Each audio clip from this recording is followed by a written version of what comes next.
BFM Business, le grand journal de New York, Sabrina Quagliosi, Emmanuel Dutheil.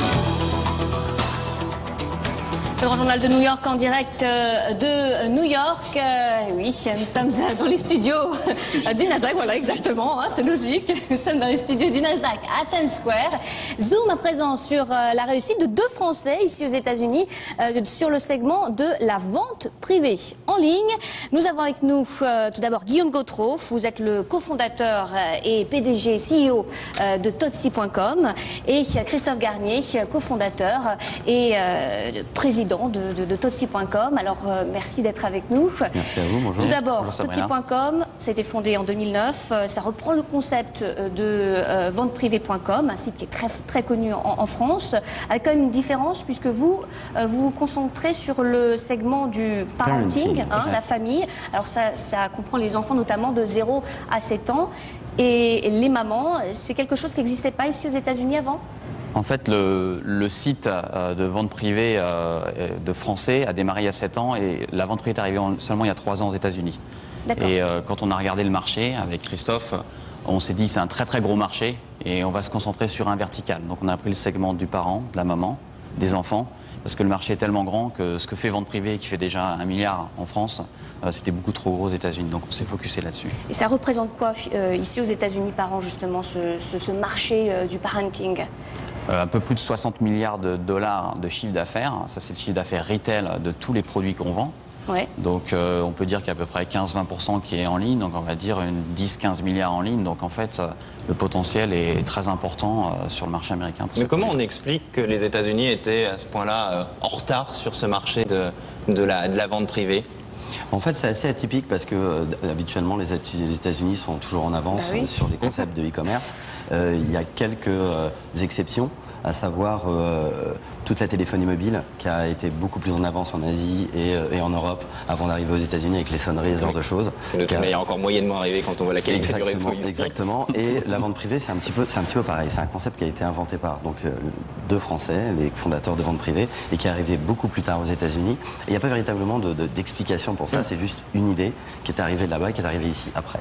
Et donc nous, effectivement, on a décidé de se lancer sur un segment dans la mesure où il y avait déjà pas mal de players sur le concept généraliste. Oui, par exemple, on a Guild.com. On a Guild, on a Ideally, on a... Et même des Amazon.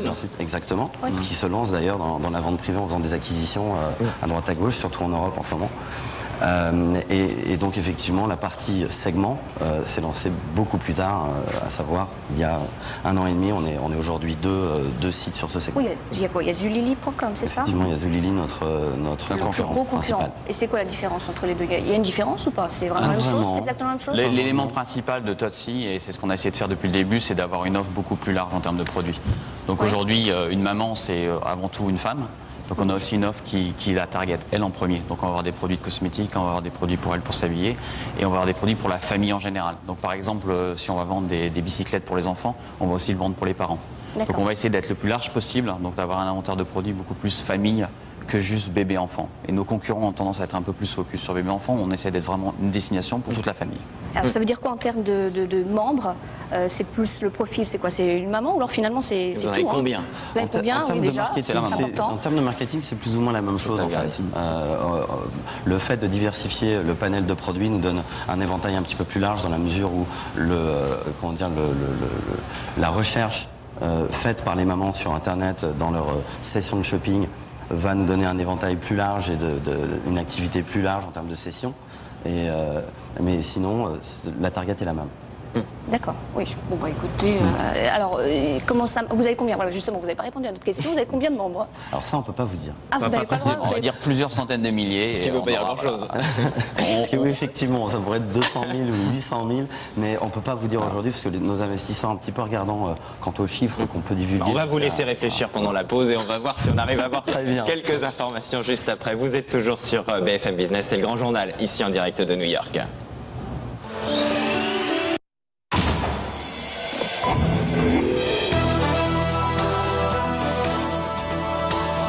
BFM Business, le grand journal de New York, Sabrina Quagliosi, Emmanuel Dutheil.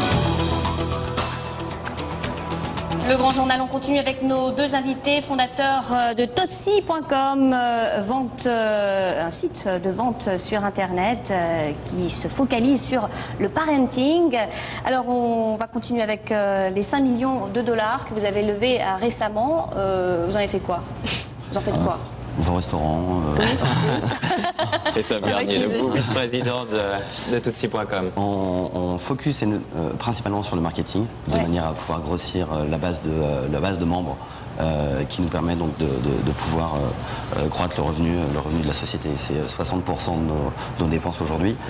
Qui passe par quoi? Les réseaux sociaux, qui passent par des campagnes traditionnelles? Les réseaux sociaux, le côté intéressant des réseaux sociaux, c'est que ça coûte rien. Ah oui. Donc en fait, on dépense ce budget principalement dans des emails, dans des campagnes marketing liées à des partenariats avec d'autres sites qui sont sur le même site que nous.